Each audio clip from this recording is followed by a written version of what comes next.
To Kasi reiterate po, what baka division lang yan, 5 lang yun. Hindi po No, bank Mr. yun. President, to reiterate what I already said, mga ano po ito, mga reversal ng unanimous Supreme Court decisions. Yes, but I am At sa asking for dalawang qualification, halimbawang Mr. President, binigay ko whether po these are on bank MR. decisions or decisions by a division. And whether or not they Mr. were President, characterized by... sinabi ko rin na po kanina ang Sandali bank po. decisions po ito. Ay, hindi po. Whether or I am not the replying to the decisions question. are characterized by the following qualifications. 1, unconstitutional, void ab initio, violative of due process. All these are present in those jurisprudence cases as you cited. Mr. President, Mr. President, bagamat para itong yung pinag-uusapan natin kaninang operative facts, kanina simple lang yung tanong eh. May kaso na po ba na ang Supreme Court sa unanimous decision ay ni-reverse ang sarili nila? Ngayon may dinadagdag na tanong. Pero sige po, yung League of Cities of the Philippines versus COMELEC, the Supreme Court in its original decision in 2008, unanimously declared the cityhood laws unconstitutional. I will have to get more information po on the ISAA reversal of unanimous decision. Pero malinaw na mga sagot na po ito dun sa original na tanong. So the original assertion na hindi po natin alam kung na-reverse na ng Supreme Court ang sarili nila sa original na unanimous decision has fallen by the wayside. Kasi the Supreme Court, I said already earlier, has reversed a unanimous decision en banc in a lot of instances before. Yun lamang naman po, Mr. President. Noted and entered Salamat into po. the records. Majority Floor Leader. Yes, comes to remember. Let's hope we stood where it mattered.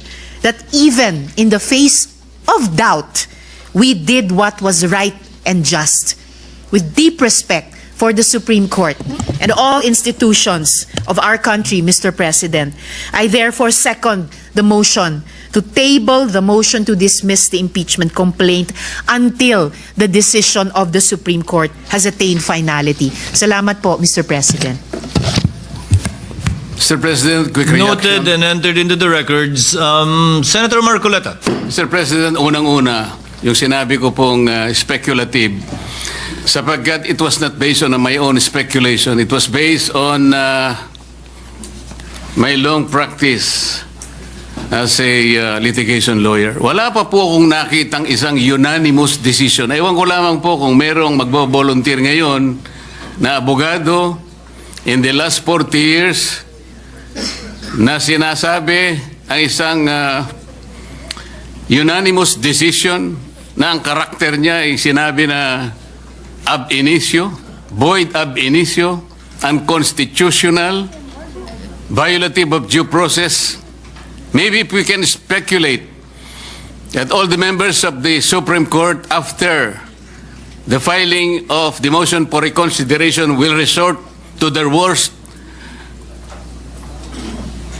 will resort to the worst angels of their nature. Maybe, baka ganun lang. What do we expect? We expect that 8 of them will reverse themselves altogether. Kung sakasakali naman po na in-archive natin or whatever word is applicable at sinabi under miraculous circumstances, sinabi ng Supreme Court, we are all reversing ourselves. Di continue natin. Anong problema? Pero kagaya po na sinasabi ko kanina, Mr. President, ang pagkakaluto nga po ay hilaw eh. Ipinipilit po ngayong ipakain sa Senado ang isang bagay na hilaw. Paano? Sinabi po ba ng Supreme Court na wag na kayong mag-impeach? Hindi po. Binigyan po tayo ng guidelines. Alam po ba ninyo kung bakit binigyan na ng guidelines ng Supreme Court kung paano mag-impeach? Kasi po, Mr. President, if you recall, the Supreme Court issued a notice on July 8, 2025, requiring at least 11 information from the House of Representatives and the Senate. The Senate made a manifestation na wala po kaming maibibigay sapagkat lahat po niyan ay makukuha ninyo sa House of Representatives. Alam po ba ninyo na 4 sa hinihingi ng Supreme Court ay nandun po sa puso ng due process? Ano po yung hinihingi? Sinabi lamang po ng Supreme Court, pwede bang ibigay nyo sa amin kung lahat ng miyembro ng House of Representatives ay binigyan ninyo ng kopya at kailan? Pwede bang ibigay nyo sa amin ang timing kung kailan nyo ibinigay at binigyan, kung paano nyo sila binigyan ng pagkakataong mabasa yung impeachment complaint. Pwede nyo bang ibigay sa amin kung every article of impeachment ay nakalagay doon ang mga dokumento na nagpapatibay ng artikulo? Pwede nyo bang ibigay sa amin kung nagkaroon sila ng pagkakataon talaga na mabasa yung impeachment complaint? Alam po ba ninyo kung anong sagot ng Solicitor General in behalf of the House of Representatives? Ito po yung sagot nila. It is the position of the House that these matters pertain to its internal proceedings, which have always been regarded as beyond the jurisdiction and scrutiny of this honorable court. Sa Tagalog po, wala po kayong pakialam dito sa amin. Yung inihingi po ninyo, kami lang po yun. Para tinatanong lang naman po Binigyan nyo ba ng pagkakataon sila na mabasa? Bakit? Mahirap po ba sagutin yun? Ano pa po sinabi?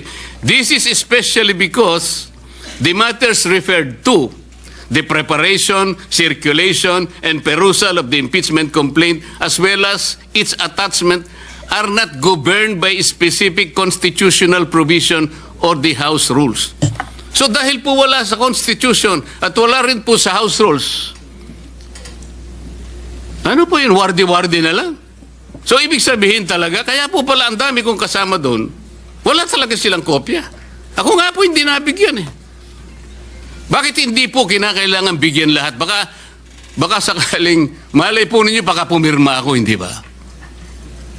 Ito yung tinatanong po ng Korte Suprema. Kaya lang po siya nakapagbigay ng additional guideline sapagkat isip-isipin mong sasabihin sa Korte, wala nang pong masamang tinapay ang Korte. Pwede po malaman namin kung talaga nagkaroon ng pagkakatong mabasa man niya lang, ma-appreciate ang bawat dokumento na nakasalig dyan sa impeachment na yan. Para sa ganun, ay boboto siya sang-ayon sa kanyang sariling kagustuhan. Matibay ang gusto ng Korte Suprema. Gusto niyang makita na lahat ay dumaan sa kaayusan. Hilaw nga po Mr. President. Kanina ko pa po pinaiintindi, hilaw. Ba't hindi po kayo magluto ng mas masarap na kanin? Para sa ganun po, hindi tayo mahirapan. Maghintay na lang po kayo ng 6 months. Pwede naman Ba't pinipilit po natin ng isang bagay na hilaw at pinipilit niyong ipakain sa atin? Mr. President, sabi ko po kanina, Mr. President, I am ready to amend my motion. Kung kinakailangan po, that will be consistent on the respect accorded to the Supreme Court. Kaya lamang po, kailangan nating umaksyon. Sapagkat kagaya po ng nalalaman natin, naghihintay ang taong bayan na kailangan magkaroon po ng closure ito sapagkat kapag ito will be hanging on the balance, baka hindi po mabutihin ng ating mamamayan. Yun lang naman po ang pinakapunto rito, Mr. President. Thank you, Senator Marcoleta. Mr. President. What is the pleasure of the Minority Floor Leader? Thank you, Mr. President. The parties mentioned in the case is not the Senate Impeachment Court, but the Senate. And the dispository section of the decision makes mention also of the Senate. If I may quote, consequently, the Senate did not acquire jurisdiction to constitute itself as an impeachment court. That's the decision of the court in Duterte v. HOR. Mr. President, and we will go back to the earlier manifestations The of... mic, please. We will go back to the earlier manifestations of the minority leader. Yes, the Supreme Court ruled that we have no jurisdiction. Yet, the decision is flawed in terms of the facts on procedure, the one-year bar, and on due process. This is at least, of course, our assertion. And therefore, should we not wait for a motion for reconsideration to be resolved before we proceed and vote on the matter that has removed from the impeachment court jurisdiction? Should we not at least assert the power and the prerogative under the Constitution of the Senate impeachment court in terms of the exclusive jurisdiction, number one, and the sole power to try and decide? That is what we will be deciding and voting upon this afternoon, Your Honor. Thank you, Mr. Senator President. Cayetano is Yes, recognized. Thank you, Mr. President. The distinguished gentleman, Senator Marcoleta from Tarlac and Senador ng buong bansa. Sir President, initially I wanted to speak pagbotohan na po. But very interesting po yung question na bringing up ni Senator Lacson. But aside from that, Mr. President, masyadong mabigat yung crossroads na hinaharap ng ating bansa. And remember, assuming we do nothing today, I am 101% sure that on February 6, 2026, an impeachment case will be filed against the Vice President. Maybe against other impeachable officers too. So I think it is very important that mahimay natin yung desisyon, yung sentimento ng institusyon na to, mailabas hindi lang sa social media at sa traditional media ang mga puntong nagsasaliwa, meaning pong parang hindi nag-uusap eh. So at least here we disagree. But whether we listen to the minority leader or to Senator Marcoleta, we agree to listen to each other and to examine each other's points. So I just like a few minutes on some very important matters. Let me start by the accusation that because of this decision, masyado nang mahirap at wala nang mai-impeach. So may I ask Senator Marcoleta if he would give me the honor of asking him a few questions and allowing me to interpolate on 2 or 3 topics. The first one is whether or not naging imposible na mag-impeach under this decision. The gentleman may proceed if Senator Marcoleta will so allow it. Yes, Mr. President. Mr. President, sabi po nung iba, imposible na daw mag-impeach ngayon dahil sa desisyon. I Hindi see po. the decision before you. I approached you last week. You've been studying it. I see your radio program. Mukhang 10 beses mo na nabasa yung desisyon at apparently, Mr. Senator, you also listen to criticism. So kung ano rin yung sinasabi ng iba, pinapakinggan mo rin.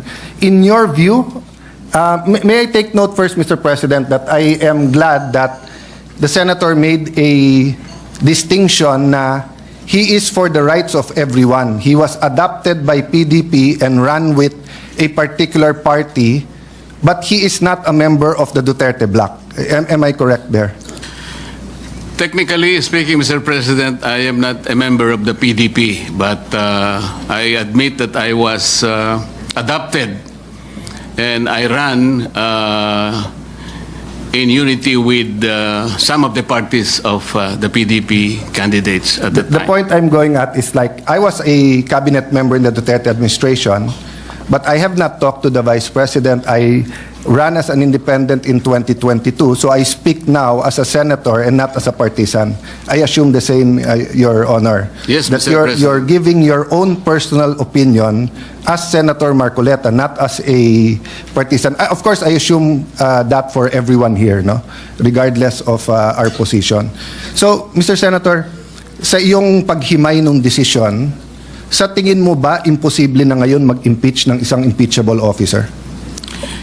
Hindi po, Mr. President. So naging napakahirap ba mag-impeach ng isang officer? Hindi ko po alam kung bakit mahirap po sa kanila, Mr. President. Ang importante lang po, ilagay lang po sa tamang proseso. Napakasimple po kasi nung kanilang mga tuntunin, iniisip ko, sundin lang yung mga tuntunin. Ang problema po, isa man sa tuntunin, wala pong sinunod. Kaya po humirap ng humirap para sa kanila. So, Mr. President, I'm glad you mentioned tamang proseso. I think the way the Supreme Court said it in page 95 of the decision, there is a right way to do the right thing at the right time. The problem, Mr. President, is sinasabi po nung iba, may decision na sa former decisions, meron ng definition ng initiation, and many of us here were not mere spectators there. I mean, Senator Soto, I think, was in the impeachment court, di ba, of Senator Estrada, Senator Loren too. Senator Kiko was still on the, we were together kay Senator Corona. Senator Cheese and I and Senator Miggs were in the House during the prayer one-third to the Senate articles of impeachment, di ba? So, hindi po tayo stranger sa mga pangyayaring ito. Ang punto ko, Mr. President, Senator Marcoleta, kung hindi nagsabi ang Supreme Court ng specific na dapat sundin, pwede kong ma-interpret na baka naman masyadong mahirap. Baka naman kahit anong i-file kung gustong protektahan, hindi na siya ma-impeach. Paano na yung accountability? But is it true, Mr. President, that on page 93 of the decision, the Supreme Court actually narrated what has to be done for a valid impeachment complaint? Yes, Mr. President. Allow me to read. 1, the draft article of impeachment or resolution should be accompanied by evidence when made available to members of the House, especially those who are considering its endorsement. 2, the evidence should be sufficient to prove the charges in the articles of impeachment. 3, the draft articles of impeachment and their accompanying evidence should be made available to all members of the House of Representatives, not only to those who are being considered to endorse. Impeachment is an act of the entire House, which requires a qualified minority of only one-third of its members to be transmitted to the Senate. However, the House of Representatives is a deliberative assembly where each member should be allowed to represent the views of their constituents. Let me stop there first. Mr. President, may problema ba yung number 1 na yung articles of impeachment kailangan may ebidensya? Wala pong problema doon, Mr. President. Hindi ba ho baliktad? Kung walang ebidensya, may problema. Tama po. Kasi kung walang ebidensya, ano yon? Tapon mo sa Senate, bahala na si Batman. So, precisely tama ang Supreme Court that even if one-third endorse or file, dapat may ebidensya na. Let me go to the second part. The evidence should be sufficient to prove the charges in the article of impeachment. Mr. President, tama po ba na iba po yung sufficiency at iba din po yung quality or yung burden of proof? Di ba? Opo. So halimbawa po, sa piskalya, hindi po kailangan sa piskalya beyond reasonable doubt. Probable. Kailangan lang that there is probable cause that a crime was committed and there is probable cause that the accused committed that crime. Yes, Mr. President. So in the same manner, hindi sinasabi dito sa 2 na kailangan mo ipresenta sa mga congressman lahat ng testimony, lahat ng ebidensya. Ang kailangan lang, if you assume the evidence to be true, it will be enough to convict. Tama po. Because if not, then sayang lang ang oras natin sa Senate. Kung may articles of impeachment ka, walang ebidensya or may ebidensya pero yung ebidensya is not sufficient to prove the charges, either the Senate will be a kangaroo court and convict without evidence or we will be wasting our time. So wala rin problema sa number 2, Mr. President. Wala po, Okay. Mr. President. Number 3, ang sinasabi lang ng number 3, kahit na pumirma yung one-third, kailangan ipakita pa rin sa lahat ng Kongreso. Isa po sa hinanakit po yun nung bata ako dahil ako po'y payat nun at hindi katangkaran. Parati akong saling pusa sa basketball, baseball, volleyball dahil hindi po ako ganong kagaling sa sports. Sa Congress ba, hindi ba tamang rule to? Na kahit wala ka sa majority, kahit wala ka sa qualified minority, kapag ka may impeachment, merely being elected as a representative of the district or of the party list, dapat ipakita man lang sa iyo yung articles of impeachment at saka yung ebidensya. Tama po kayo. Wala man lang po akong nakita sapagkat ako po hindi isinali sa pakakitaan ng... So naiintindihan niyo po kung paano maging saling Hindi ko nga pusa. po alam na meron na po pala. Hindi man lang kami binigyan eh. Kaya nung tinanong ko po yung aking mga kasama, kayo pala bigyan nyo nga ako ng kopya para mabasa ko. Wala rin kami. Paano nyo pinirmahan? O hindi naman namin binasa ng pinirmahan na. Basta meron lang binigay ng mga signature pages. Doon lang kami pumirma. So Well, hindi nyo nabasa? Hindi. God and the world has a way of correcting itself because now I have the privilege of serving the people here, not as a saling-pusa, and definitely, Your Honor, as chairman of the Senate Blue Ribbon Committee, is not a saling-pusa here in the Senate. In fact, you are an esteemed neophyte with a very powerful committee. So, again, number 3 is just a simple walang saling-pusa rule, which is very good. Number 4, respondent have the opportunity to be heard on the draft articles of impeachment.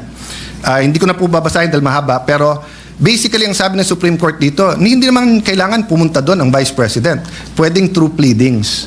Meron po bang masama dito, Mr. President, na kapag may na-impeach, bigyan man lang siya ng kopya at pasagutin muna siya sa House bago siya pasagutin sa Senate? May masama po ba dito? Wala pong masama, Mr. President. Ang totoo nga po, sinasabi nga na dapat i-repair po lahat ng impeachment complaints kahit na yung pinirmahan ng 1/3 o higit pa, i-repair sa Committee on Justice. Yun po ang paraan siguro para magkaroon man lang ng pagkakataon ng Vice President kahit na by pleadings lang, makasagot siya. Yeah.